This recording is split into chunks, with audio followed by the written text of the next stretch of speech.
Okay, so I'll start off with a sort of an epigram, which goes like this: that speaking as a historian, you would have to say that in the second half of the 19th century, one of the important political facts about political history of Europe during that period was that the most radical, the most committed, dogmatic, orthodox, revolutionary Marxists were friends, in fact champions of political freedom, and that in the 20th century, especially if you count 20th century starting as 1914 and ending in 89, one of the most important political facts about that century was that the most committed, dogmatic, intolerant, orthodox, revolutionary, committed Marxists were not friends of political freedom, put it mildly. So, I mean, you will make the qualifications necessary here, but there is that contrast, and certainly that's the rep that revolutionary Marxism has. So I asked myself, what would the historians say about the 21st century? And I guess that's kind of up to you people, so you can figure it out. But it's even more striking that Lenin is like the poster boy, as I call him, for both these assertions. I can document both assertions with Lenin, and I'm going to make the contrast. And I remember I'm trying to paint with broad colors here, so you guys can put in the nuances. Okay, in 1903, this is from an Iskra article, and he writes at that time, and he's laughing at various attempts by the Tsar's government to bring in worker reform and even representation. He says, without political freedom, all forms of worker representation will remain pitiful frauds. The proletariat will remain as before in prison, without the light, air, and space needed to conduct the struggle for its full liberation. And that metaphor, that political freedom is the light, air needed, is a big one. I could give a whole sort of history of that particular metaphor. We'll get back to that. Contrast, in 1919, at the founding Congress of the Congress International, of course this is during the Civil War, but they're trying to found a new international. He states in the theses on bourgeois democracy, or something like that, he says, in bourgeois usage, freedom of the press means freedom of the rich to bribe the press, freedom to use their wealth to shape and fabricate so-called public opinion, an utterly foul and venal system that gives the rich control over the mass media. I like the rhetoric there. And what strikes me as even more challenging is he says this in the same place. The more democracy and the Republican system are developed, the more strikingly, sharply, and cynically do freedom of the press and other political freedoms reveal themselves as deceptions. So what it sounds like is, do not extend a Republican institute, a democratic republic, or democracy, because you're just going to get more deceptions. So there is. I imagine you can work out a way that these are compatible, logically or dialectically or whatever. But there is a change in emphasis, certainly. So what I'm going to do is sort of go through a little history of the relationship between Marxism and revolutionary social democracy and political freedom. Basically going to read out quotes. I'm sorry that's not the best way to do this, but I love these quotes. And I think I think most of them should be better known than they are. And they set out they're eloquently set out the reasons why the Marxists were for political freedom, because it was so central to their project. It wasn't just some, I'd like it because that's, I'm a freedom-loving person. It was central to the whole logic and the political strategies. And I also like the quotations because they bring out what is also necessary to grasp the emotional fervor of this topic. Okay, and so in this first half, the sort of what I think of is what Kautsky said in 1893 was the following hypothesis or statement, claim. Social democracy, the party of the class-aware proletariat, is, by that very fact, the most solid support of democratic aspirations, a much more reliable support than the non-socialist Democrats themselves. So Kautsky's making the claim, which, by the way, I think is backed up by historians looking today, that democracy at the time in 19th century Europe, the biggest champion of it were the socialist parties.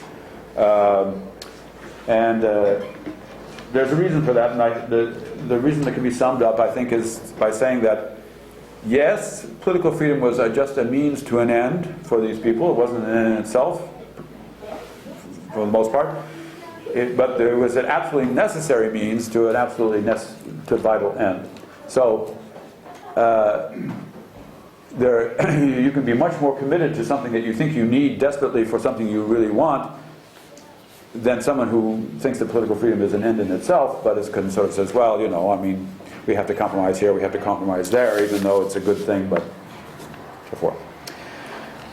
And the logic, what is the basic logic? We've been talking about this a little bit in other talks, which is that it's the fact that the proletariat can only liberate itself, that proletariat has a historical mission to organize itself and take over the state and introduce socialism. And in order to do that, it needs to oops, wrong page, wrong essay. Needs to have the freedom to organize itself and to enlighten itself. That's essentially it. In 1884, the year after Marx's death. Okay, I'm going to start off with a quote that it's not by a Marxist, it's by a guy named John Ray, who's an English scholar, a historian of economic thought. He was anti-socialist as far as I know, but he was writing about he had a chapter on Marx. It was 1884. It's a pretty early academic treatment of Marx. It's a pretty good one, I think. And I think more than any other non-Marxist, non-actually by the people themselves, brings out the Marxist strategy that comes out of of Marx's whole idea and why press freedom and freedom of association were needed. Before I start into this, I want to sort of maybe review very quickly what political freedom. We don't use that word too much anymore. We see either civil rights or democratic freedom, something. Political freedoms was a concept used at the time, which means specifically freedom of press, freedom of association, freedom of assembly, and all the things that you need to organize to get the message out, to have campaigns, to get yourself going. So this John Ray character says that on Marx's view of what needed to be done, street insurrections, surprises, intrigues, pronunciamientos, whatever they are, might overturn a dynasty or oust a government or bring them to reason, but they were of no avail in the world for introducing collective property or abolishing wage labor. People would just begin the day after to work for hire and rent their farms as they did before. A social revolution needed other and larger preparation. It needed to have the whole population first thoroughly leavened with its principles. What was first to be done, therefore, was to educate and move public opinion. And in this work, the ordinary secret society, remember most socialist revolutionaries before this had been thinking in terms of secret societies, before Marx I mean, went but a little way. A secret propaganda might still be carried on. And by the way, another footnote, that's what I'm saying, that what they were doing in Russia during Lenin's Iskra period was trying to do a secret, doing an underground propaganda, which he thought was very inefficient, but tried to do it as well as he could. A secret propaganda might still be carried on, but a public and open propaganda was more effectual and more suitable to the times. There never existed greater facilities for such a movement, and the revolutionaries, ought to make use of all the abundant means of popular agitation and intercommunication which modern society allowed. No more secret societies and holes and corners. No more small rising and petty plots, but a great, broad organization working in open day and working restlessly by tongue and pen to stir the masses of all European countries to a common international revolution. Marx sought, in short, to introduce the large system of production into the art of conspiracy. So what he's saying is that modern times, you're moving on a national scale, hopefully an international scale, you need these these wide freedoms to do that, or it's not going to be done. I'm going to throw in a Marx quote here from September 1847, and you sort of remember that he's probably drafting the Communist Manifesto, which came out in the early 1848. So a lot of people, both conservatives and other socialists and other people on the left, were saying, the hell with freedom of the press especially. That was the sort of core one. What's the point of it?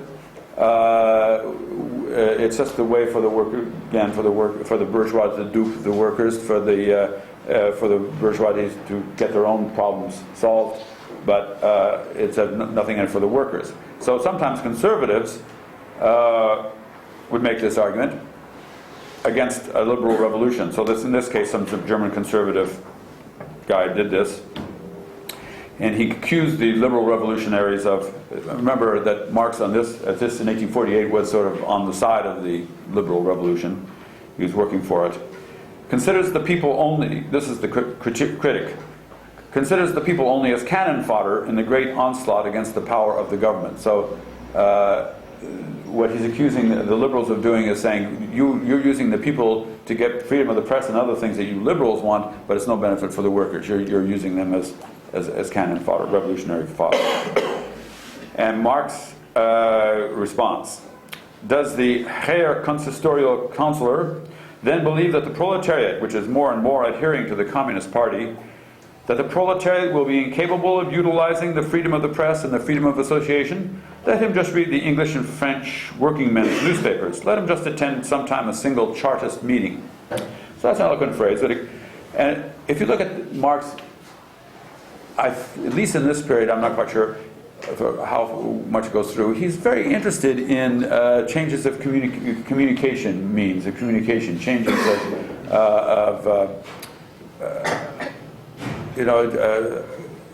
transportation, communication, all the sorts of things that will kind of newly spread the message. Now I'm going to move on quickly to the 1860s. I think I'm going to read something I consider a very important quote by Engels. I think maybe you were familiar with it, but I wasn't when I found it. It comes from a work called The Prussian Military Question and the German Workers' Party. So in this case, there was a revolution in Germany in the 1840-1850 period. It ended up rather aborted. There was a few changes from the earlier absolutist times, but not too much. The revolution didn't go very far. It certainly did not go to the end. So then there's a discussion going on within Prussia at this time about a reform, about whether it was some specific issue about whether the parliament could control military funds or not. But anyway, what Engels said here is, first of all, about the importance of freedom of the press. Political freedom. Universal direct suffrage, freedom of the press, association and assembly, suspension of all special laws. There is nothing else that the proletariat needs to demand from the bourgeoisie. It cannot require that the bourgeoisie should cease to be a bourgeoisie, but it certainly can require that it practice its own principles consistently.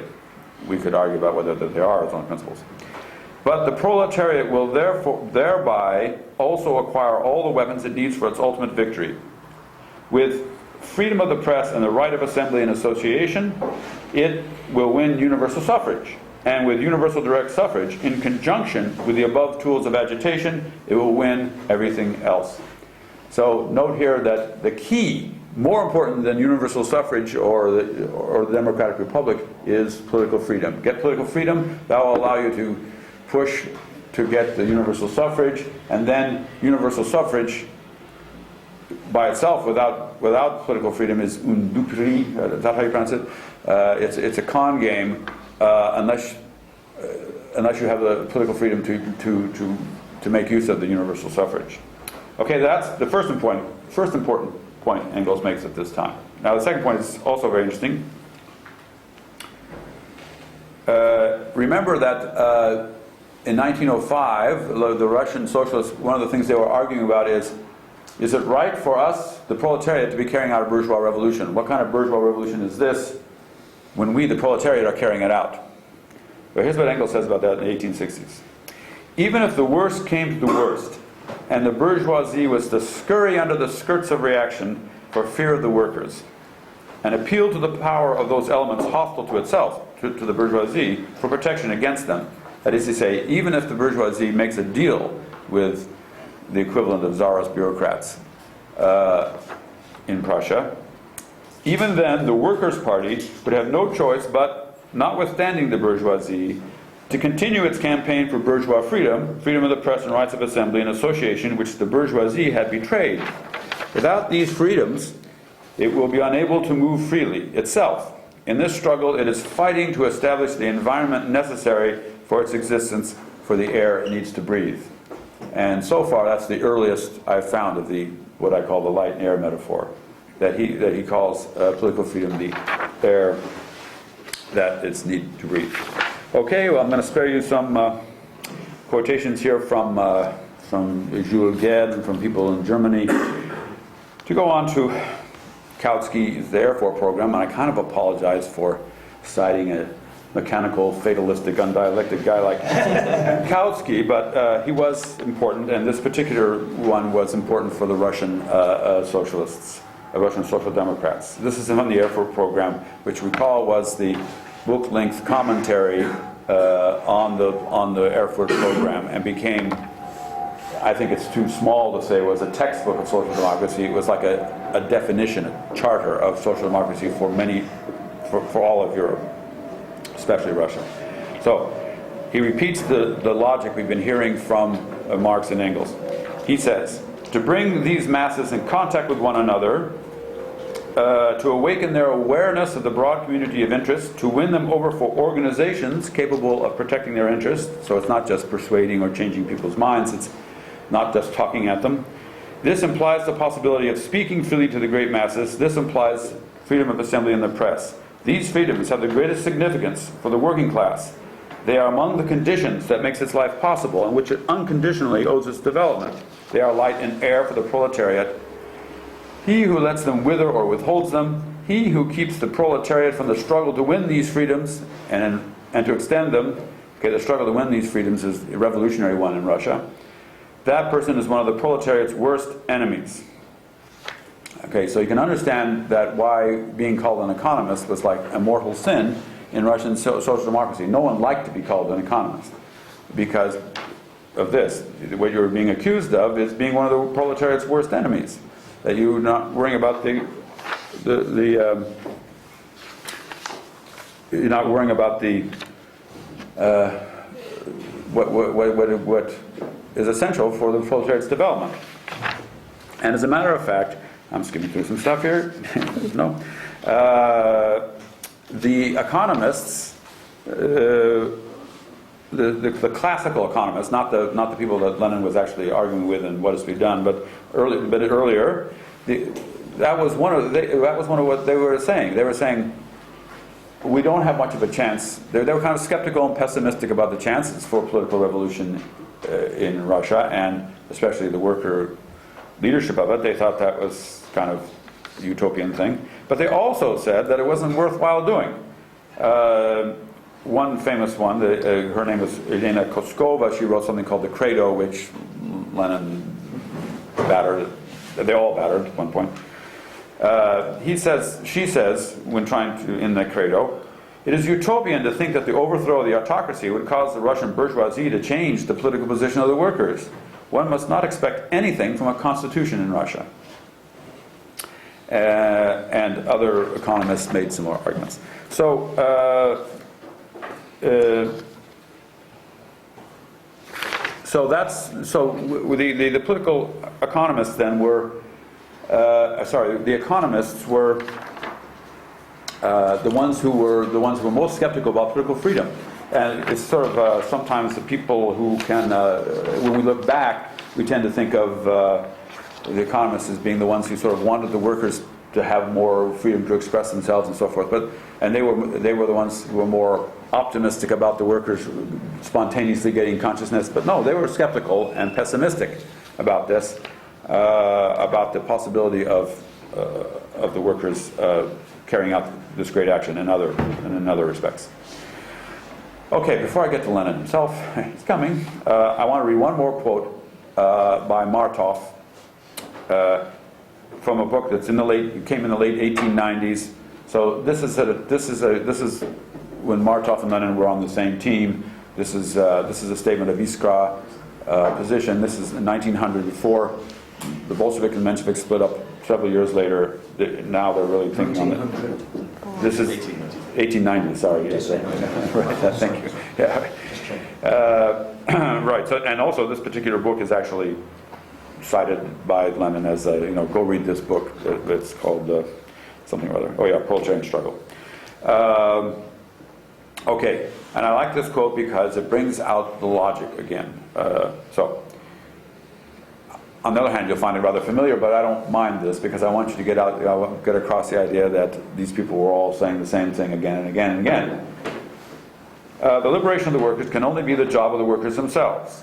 In order to attain the final goal of the worker movement, which is the triumph of socialism, it is necessary beforehand to enjoy broad political freedom, which is the one thing that will allow the proletariat to develop its strength and self-awareness to the extent needed to take social production in its own hands.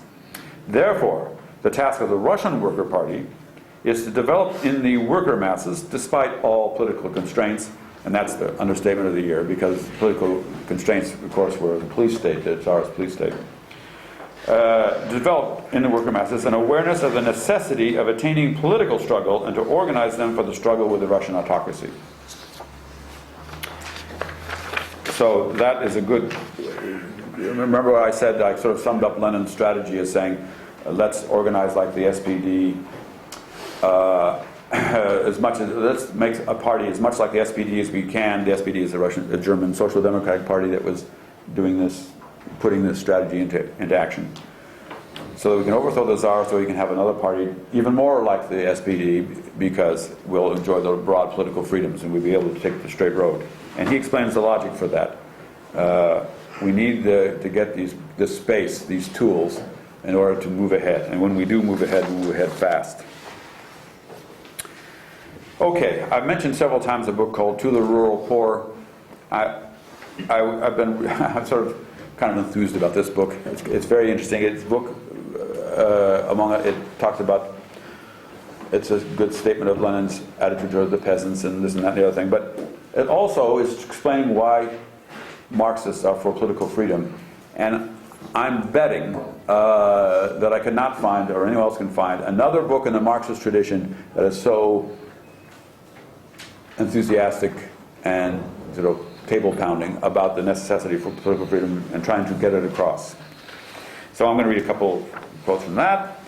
He's talking to he's talking to the peasants, to sort of out to other people in the masses, in the narod, the people who haven't heard of the Social Democrats. So who the hell are the Social Democrats?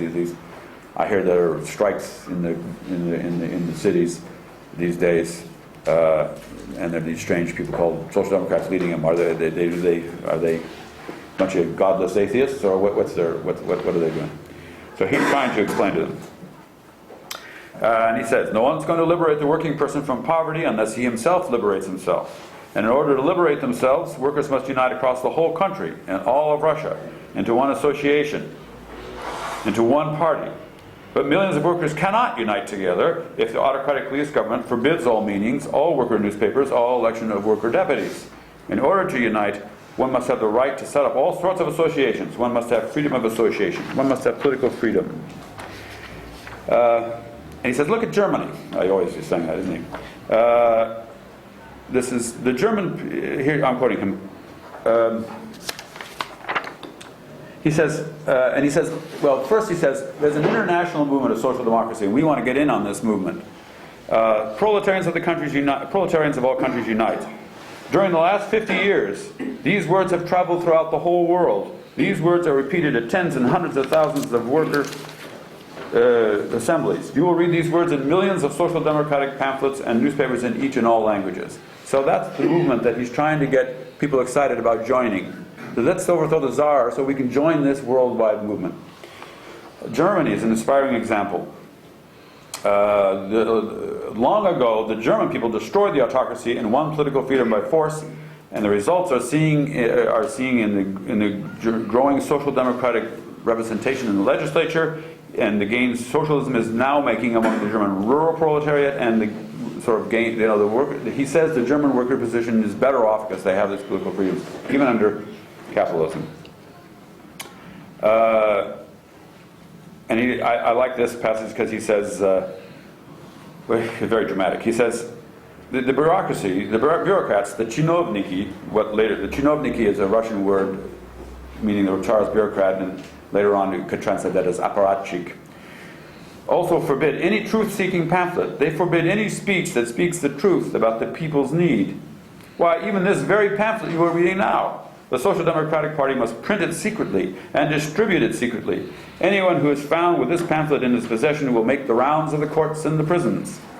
But Social Democratic workers are not afraid of this. All the more will they print, all the more will they distribute, all so that the people will be able to read the truth-speaking pamphlets. And no prisons, no persecutions can halt the struggle for the people's freedom. I like that quote because it brings out what I think is central about Lenin. Okay.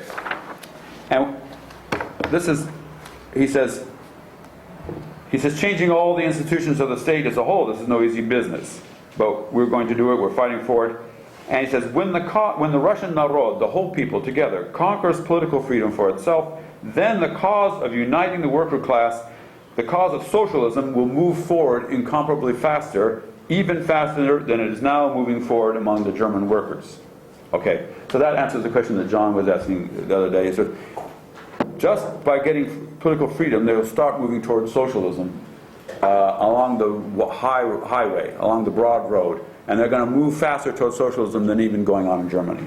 Because I think he says that because he feels that the Russian poor peasantry will support the party. Okay, so I could go on. I think I've got the idea across. Sort of Lenin was on message. He stayed. He didn't change his tune all the way to 1914. You can find him saying these things, and I've got other things from other Bolsheviks, this and that and the other,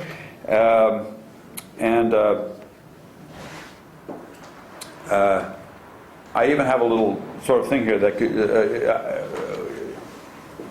someone trying to give the Political Freedom Man of the Year award, say a liberal association, they could give it to Lenin because the year being like 1905, 1905 or 6 or something like this, because we all speak of the failed revolution, but it was the biggest change in that decade. The biggest gain for political freedom in that decade was that there was now something like a free press. A press that was actually functioning, a parliament where people could get up and criticize the government, legal parties. This was a big change, and probably in that decade, I can't think of, was one of the biggest changes. That change couldn't have come about if the workers hadn't been involved. The workers wouldn't have been involved if they hadn't seen that their interests were involved.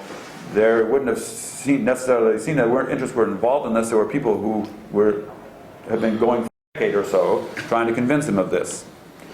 Of these, was the most energetic and worked the hardest. So I'm not saying that Lenin carried out the revolution of 1905, obviously, but I do think that he saw that if Iskra could get the party, could get the workers, could get the rest of the Russian people to do this sort of wheels within wheels, and he was able to insert himself in the process at the right time in the right place. I mean, I don't know if he himself thought it was such a great accomplishment, because it was an aborted revolution from their standpoint. But it still was something. Okay, that's this one side of Lenin. Now we're going to jump ahead to the other Lenin, and I have a title here Renegade Lenin, because you could argue that what he says and so far afterwards was betraying his own principles, or not. He certainly didn't think so himself. But, okay, what I want to do here is just take a look at some of the doctrinal... okay, we all know that there's a problem with the political freedom after the revolution. I myself think that the objective reasons were enough to explain why they were shut down. It was shut down in sort of three processes going on at the right time. I mean, going on the fastest one was shutting down the bourgeois political parties and press and so forth. That was just right away. The next one was a sort of more ad hoc, more unexpected, more improvised, putting down the socialist opposition. That went on for several years, and actually, Martov and other critics were standing up at the end of the Civil War. They're still standing up in Soviet, national Soviet congresses and making criticism. And then the third process was democracy within the party, and that was the least expected, the longest, most protracted, and the one that they didn't want to admit to.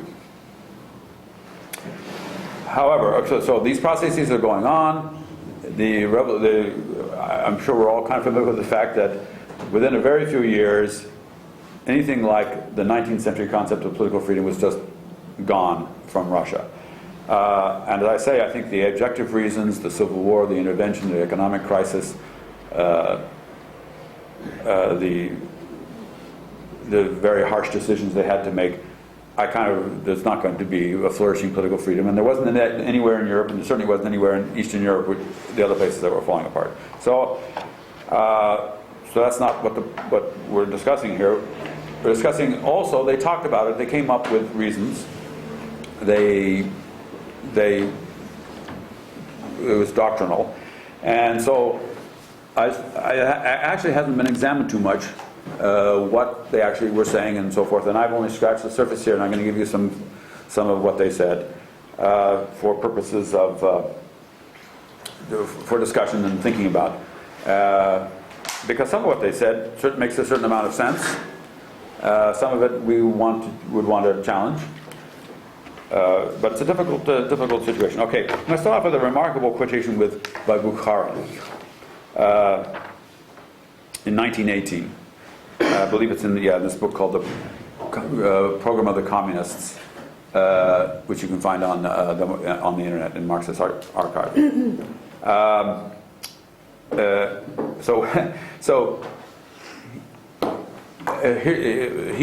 People were asking the Bolsheviks, wait a second, in those days they still remembered that the Bolsheviks were fighting for freedom of the press and all this sort of stuff beforehand, but now you're in power and you're doing something different, so what gives? Are you being hypocritical? So he answers this question. Another question may be put to us: why did the Bolsheviks never before speak of the complete destruction of the freedom of the bourgeois press? The reason is very simple. The working class at that time was not yet powerful enough to storm the bourgeois fortress. It needed time to prepare, to gather strength, to enlighten the masses, to organize. It could not come to the capitalist government and their government and demand and say, close your newspapers, Mr. Capitalist, and start newspapers for us workers. They'd be laughed at. And that is why the working class and our party said, long live freedom of the press. The whole press, the bourgeois press included. Ha ha. And then now times have changed. Yes, okay, right. So basically what he's saying is, okay, so we lied. Or there's a song, how could you believe me when I told you that I loved you and you know I've been a liar all my life? And it's a great song. And Hal Draper commented on this one, on Bukharan's comment. Bukharan claimed that the movement had lied in the past, and he was telling the truth now. But of course, no such absurd conspiracy had ever existed. Bukharan was lying now. The cover-up and 180% churn in his view of democracy. A movement that printed this drivel was discredited for the future as for the past. Okay, and of course I agree with Hal Draper that that Bukharan was talking through his hat here. But there's something to it. There is something to it, because well, let me point out one thing that's very interesting about that comment. He's sort of undercutting any later attempt of the communists to say we want political freedom for ourselves and you too. He's saying, he's telling everybody ahead of time, well, if you ever hear a Communist Party say that, they're lying, you know. And as a matter of fact, I think Bukharan twigged that this was not a good thing to be saying, so he stopped saying it. But I think he still believed it. Why did I think that maybe there's something to it in that? Because one reason why people wanted freedom of the press, a central reason, which I think you've seen from all I've said before. Well, because you want to carry out these campaigns, to organize, set up the societies, to have the strike actions, you know, in any event, to do all the things you feel you need to do to get the workers ready for the social revolution. So, but if that's what you want, I mean, that's what you need political freedom for, maybe you don't need it when you get to be in charge. So maybe you don't want the competition from the bourgeois. I mean, it's sort of like suddenly someone gave you a whole bunch of money and a police force and said, go out and have campaigns. You might be tempted to take advantage of it. Zinoviev sort of said something. When did he say this? This is in one of the Comintern congresses. So Zinoviev, you know, was lieutenant, one of Lenin's really closest friends, comrades, says, as long as the bourgeoisie holds power, as long as it controls press, education, parliament, and art, a large part of the working class will be corrupted by the propaganda of the bourgeoisie and its agents and driven into the bourgeois camp. Okay, so reasonable point of view. But as soon as there's freedom of the press for the working class, i.e. when the working class takes power or the party takes power, as soon as we gain control of the schools and the press, the time will come. It is not very far off, when gradually, day by day, large groups of the working class will come into the party until one day we have won the majority of the working class to our ranks. So, in one sense, it's kind of an optimistic, straightforward, I think it's true of Zinoviev, that in particular, that he had an idea that the party was going to grow until it was, that the sort of vanguard minority rule is temporary. And you're going to have these campaigns and you're going to educate people and they're going to see they will come into the party. But, okay, thank you. But you can see, this is what I call state monopoly campaignism. You're now in a position to run the campaigns you look. The SPD was running these large-scale campaigns. You always wanted to do that yourself, and now you're in power. You can do it on a large scale with a bottomless purse, more or less, and you can prevent other people from interfering. And so there's a temptation to do that. So the reason I make this is I think there's almost a connection between people say, well, why doesn't the Bolsheviks be more like the SPD? Well, in this case, they were being like the SPD. They're doing what the SPD might have been if all restraints were taken off.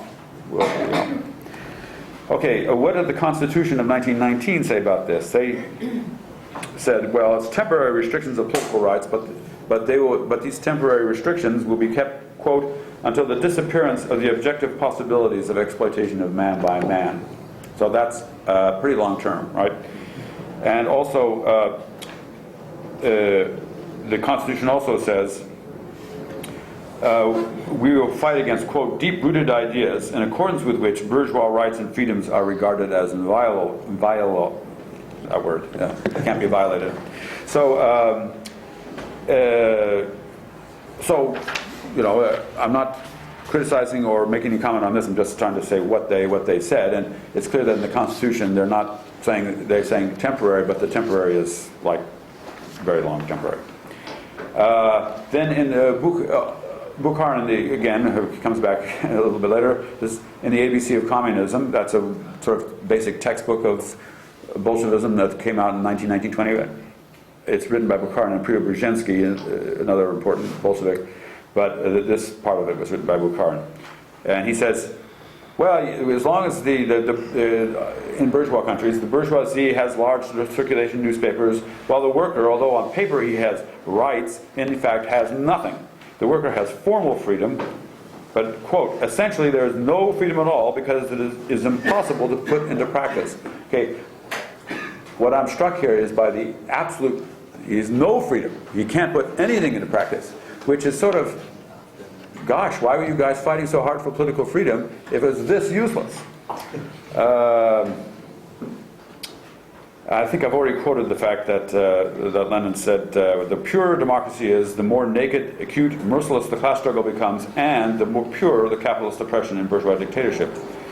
So again, things like that make me think that that they're actually saying the more democratic you are, the worse it is.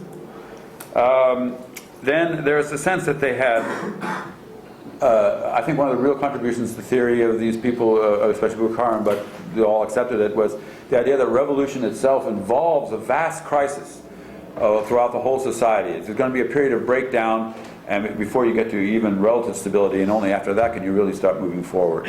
And during this period of conflict and breakdown, you can't afford political freedoms. And because of that, when you read, oftentimes on the left, when the left talks about these problems, they focus in on a particular episode. That episode was the banning of party factions factions within the party.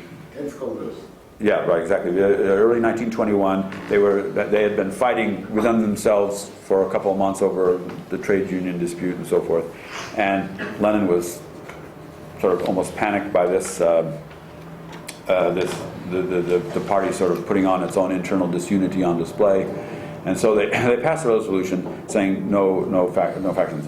Well, I think that's an important landmark and everything, but I don't want, you shouldn't put too much, I think, explanatory weight on it, because you have a vast sense of crisis going on anyway. And also this is only democracy within the party. And I don't think you can have, whatever you do, whether you pass an anti-faction resolution or not, you can't have democracy within the party if you don't have any democracy, political freedom outside the party. The party won't allow it. I mean, you can't sort of say no criticism of us at all, but we can criticize you. We have the right to monopolize. It just doesn't work. Won't work for a long term. So that's why that particular line of thought, I mean, it's important to bring out what happened to the anti-faction resolution, but I think people overstate it. Also, if you actually read those resolutions, they make a good argument. They say, we're under siege, we're facing all these problems. There's a lot of people in the party who will come into the party. I mean, we're the only party, right? So people who oppose socialism, oppose our project, oppose the revolution, they got nowhere else to go but into the party and start factions. So, which that's right.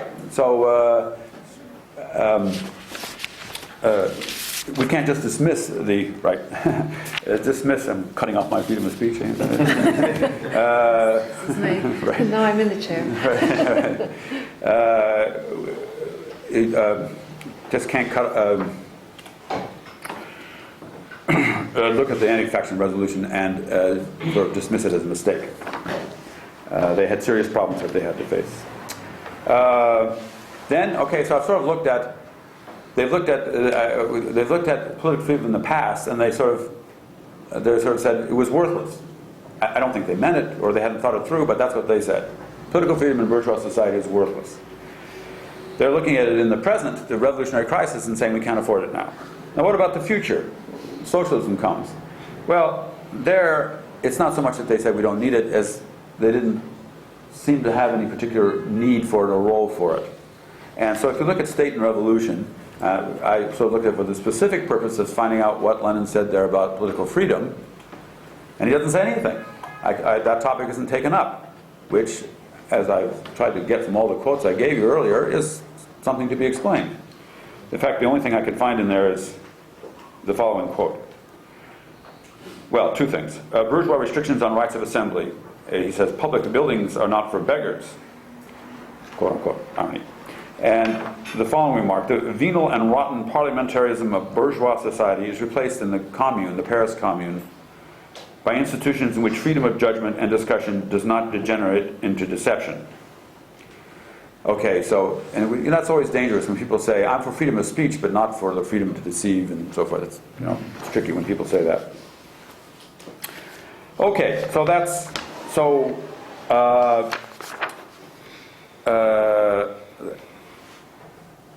that's, the Bolsheviks were faced with a great deal of problems. They were, I'm not trying to blame them or even to get into right now into an argument with any of these things, but I do think it's necessary to point out, just to point out what happened. I mean, point out their change in outlook. And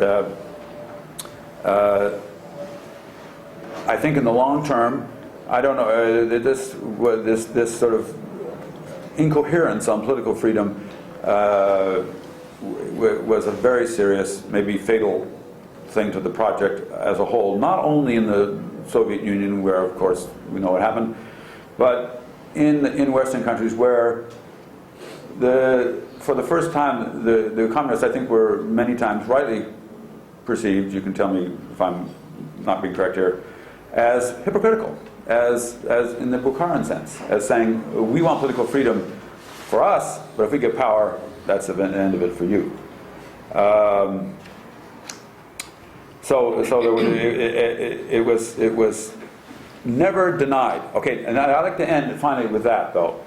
Although a lot of things were done to it, unlike fascism and other authoritarian things, it never, the Bolshevik movement never said it's not a bad thing. It's in fact in the Stalinist Constitution of 1936, these various things. It didn't mean anything, of course, then, but it was there. And because it was there, because it was of value, because it was not denied, in fact, sort of made part of the, and Lenin's writings were always available, and this and that and the other thing, it had the capacity to come back, to revive. And when reform movements and efforts started coming up, it did come back. So while the picture is fairly bleak on Bolshevik doctrine and about political freedom, I don't think you can say it's they said, oh, we don't care for political freedom, or said political freedom is a bourgeois value. They came close to it, they never said that, and that's a good thing. Okay, thank you.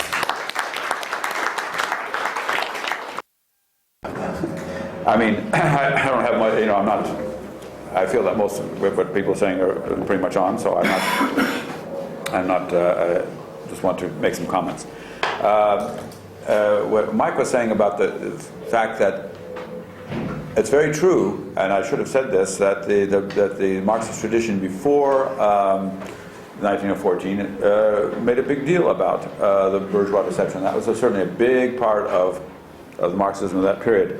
And so, actually, I wrote in one of my drafts of this that that Lenin, both in 1903 when he was talking about political freedom as light and air, and in 1919 when it was a foul and venal, I love that, deception, each case, I say, Lenin vehemently insists that his assertion is basic orthodoxy, accepted at least verbally by Marxists everywhere, and he's right to do so.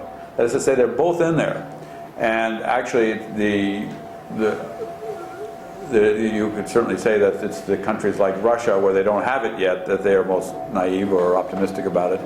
And a country like France, where they have more of it than elsewhere, at least more than Germany and Russia, where they're more cynical about it. So I think that's true, and also I certainly think that I also think that what they say about the deception is absolutely, bourgeois freedom, bourgeois democracy is a deception and so forth is correct. There are, however, two problems at least that we should think about. One is that maybe at a certain point the contradiction between saying we need political freedom to organize and get people, and on the other hand saying political freedom is a shock, that's a real problem. It's a real contradiction. How and it's not just a logical contradiction. It's a real one. It's what you need to get people organized, but it's also something that, and this is something that socialists have been arguing about since before Marx. There's the long-standing socialist suspicion of free press and bourgeois liberal values is, makes a certain amount of sense. So it is a real problem, I think. And if imperialism may increase the problem, but it just sharpens kind of a long contradiction. And then I think, while I agree with also what Marx said, that it wasn't just adaptation, that I very much stress that they picked up a tradition of emphasizing bourgeois deception and so forth. They weren't just making it up. Still, there's one way when you say bourgeois freedom of the press is a bastard form of it. It's not good enough, and to imply to get very near to implying the freedom of the press itself, or instead of having bigger and better freedom of the press, having they didn't quite, as I can say, they didn't quite get around to saying that, but they came close. Okay, I like most of what you said. In fact, I can't think of anything that I want to disagree with exactly.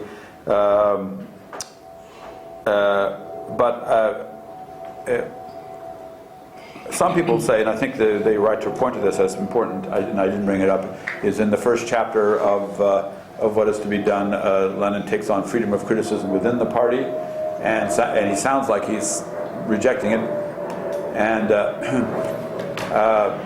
the interesting thing about that, his argument is, you first have to know, freedom of criticism was a slogan that was associated with revisionism.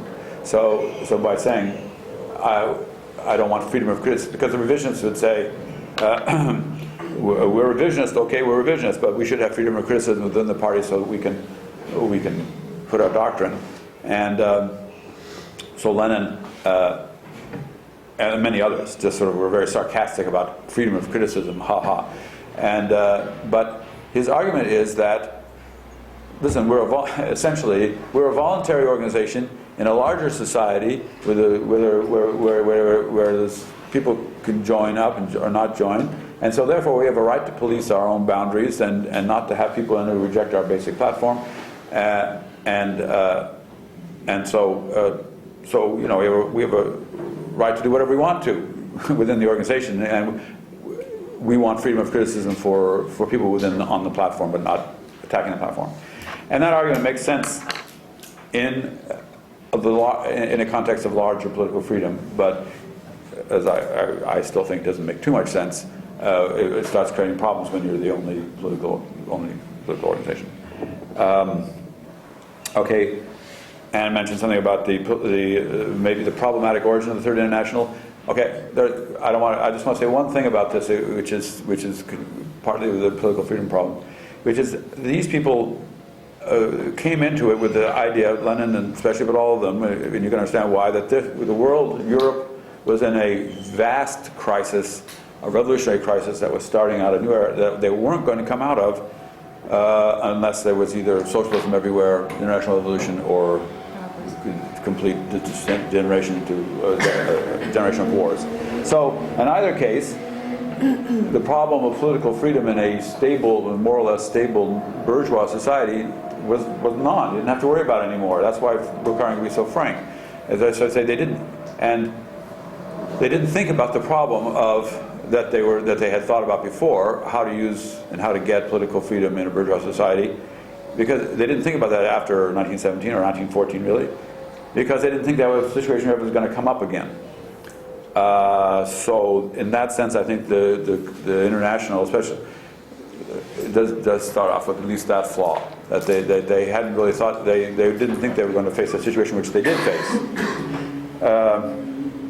And then I thought, I agree with what you were saying before, but you asked a question about the Constituent Assembly, and what I think you're referring to is that, people very often say this grievous sin there was a Constituent Assembly elected in late 17 and it met in January 1918, and it met only one day because the Bolsheviks came in, dismissed it. And so what about that as a violation of formal democracy? And I actually, on this one, sort of switch over to the justifying the Bolshevik side, because in the time and place, I just don't think the Constituent Assembly there was to allow it would have meant they were opposed to the Soviet form of government, more or less, essentially. And also, I don't think that they had the capacity to rule the country or be a government themselves. And when they did remove it, at the time it wasn't such a change in the current of events. So I think there's a slight, well, more than slight mythology about that. And it goes back to the mythology that says, oh, well, there was a liberal revolution in February 1917, and a liberal democracy set up, and then the Bolsheviks came along and ruined that liberal democracy, which is not the case. There was no functioning government that could operate. It was very unstable, and would go either toward the military dictatorship or toward a class dictatorship. Stan, I think you made a very good distinction, and anyway, a problem between the contrast between campaignism, as I call it, and the sort of working class organizing itself, sorting out its own interests, and so forth.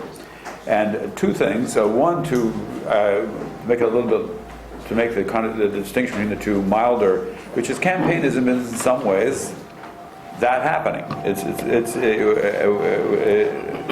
That's how. One way in which the working class will, according to the people at the time, will get itself organized. The message will get out. People will see the issues. They will this and that and the other thing. So, and it's not the party versus the working class. The party is part of the working class. Okay, so, but on the other hand, I think you're also right that there is a distinction between a sort of an instrumental view of the use of political freedom in this way, and a more. I think the difference is between saying we have a message we have to get out, we know what it is, and we just want to get out to convince the people, and the other side saying we don't really know what the message is, and we need it to. So, when I look at Lenin, of all the stuff with political freedom, I think he is more or less on the we got to get the message out. There's not much sense of we have to sort out our problems sense. So I find that rather leaning toward an instrumental view, and I think some of the other people at the time that I've read, I think Rosa Luxemburg is one of them, did have a sense of the wider view. But the lesson here is to say, why do we want political freedom, and be very specific about what it is? Because one of the reasons I think one of the more interesting reasons why is the one I was talking about, state monopoly campaignism. Because they did see it as a way of getting the message out, which they could do better in a different way when they got to it. And then the continuity. If Lenin changes, I'm a great one for continuity, so I should be able to answer that question. But I do think that there is a change in the view of the party. Gosh, right around 1914, so this is bad for me, but.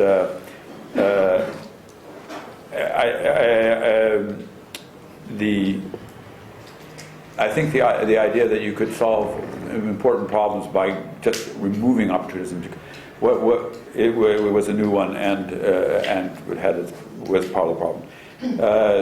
That he certainly, after a certain point, he sort of said, well, we're always going to have opportunism and wings and revolutionary wings or orthodox wings, but when the time comes, they all go together. But when we go, he did change his mind on that, and there were some problems he solved, and many others he created. By trying to sort of you go back and forth between saying we're going to open it up to a wide variety. Well, that creates problems. We're going to close it down to a narrow thing. That creates problems. But I think if you want to say, well, why did they end up doing the things they did? It's because they ended up in power. And when you're in power, you have different responsibilities and different things happen to you. And the dreams you had of using that power to socialism turned out inapplicable. They didn't get around to it.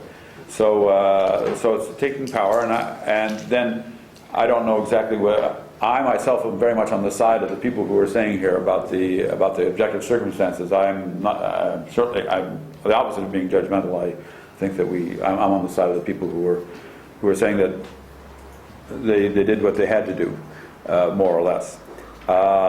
So it's more a question of looking at what happened, and partly it was just a vast tragedy, and there was only could only choose ways of losing. But still, they were also giving reasons, and we judged some of them. And also, I think that some of the reasons they gave we have to listen to them, because there very well might be a vast crisis in any revolution or the conflict, and we maybe find ourselves with a life and death thing. Okay, and I'll make the mention of Plekhanov. What Plekhanov said was, it was at the Second Congress, and he shocked a lot of people. They were talking about the party program. When he said, well, we're for democracy, but there are times when, like in the Long Parliament in the British Civil War, that we'll just have to suspend an election for this good cause. Well, he lived to regret that, because he was against the Bolsheviks more or less doing the same thing, and they threw it at him. I mean, they hadn't forgotten. But I still think he kind of has a point. I mean, there are times in emergency situations where you're going to, oftentimes even suspend freedom of press in local situations or elections or something. I mean, I can see this happening, but it has to be sort of, obviously limited and controlled, and to have it in mind that's an exception. There's a great many thousand things to discuss, so we'll just leave it at that. Thanks.